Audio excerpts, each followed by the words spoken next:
Good evening, Lago Vista. This is my recap of tonight's city council meeting, or today's city council meeting. We finally had a meeting that only lasted a couple hours after executive session, so that's a great improvement. I think one of the biggest items that came out of today was the city manager has given us our first draft of the budget. We did not go through the budget. He simply gave it to us. We are going to go through that on August 7th. So I do ask you, the citizens, when this gets posted on the website, which should be pretty soon, please give me your feedback on what you think about the budget, what's important, what's not. I think the city manager said initially he's pushing for the taxpayer approval rate or slightly below that. That's the rate at which you would have to vote on it if we went above it. He said because of some lost revenue from appraisals this year, the no new revenue rate was actually higher than the voter approval rate. So we'll have to dig into that. I obviously want to push for not raising the rate at all. So you let me know your thoughts on that. This draft is just the first draft. We're going to go through many of these, so please bear with us as we go through that. We did also get an update from the city attorney on some of the new state laws that are going to impact our community. These are just the ones that are immediately impactful. The home-based business is one that I previously brought up and is going to the Planning and Zoning Committee.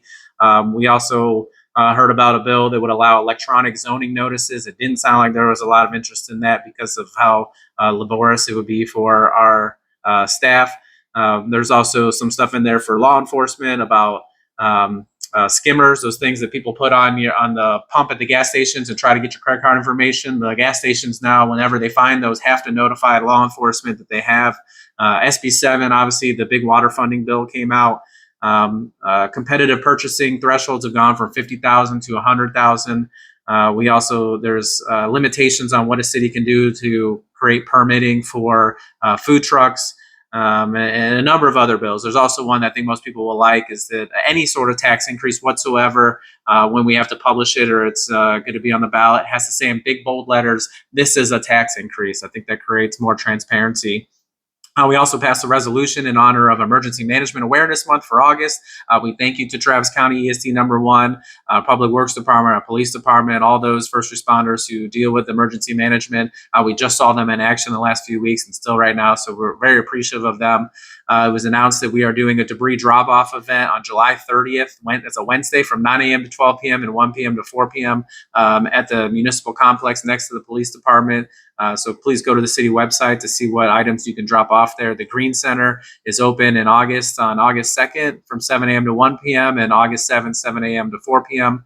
The Charter Review Committee is deciding to do a thorough rewrite of the charter. We will be asking for a couple more citizens to step onto the committee and help as they prepare to get that ready for next year's elections.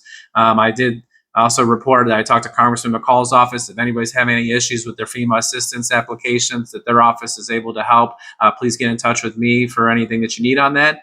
And I believe that's most of what we discussed. I'll put some longer notes in the writing as I post this. But again, please give me your feedback. Just want to make sure that everybody here is up to date on what we're talking about. And please let me know what items you want to see on future council meetings. Thank you and have a good night.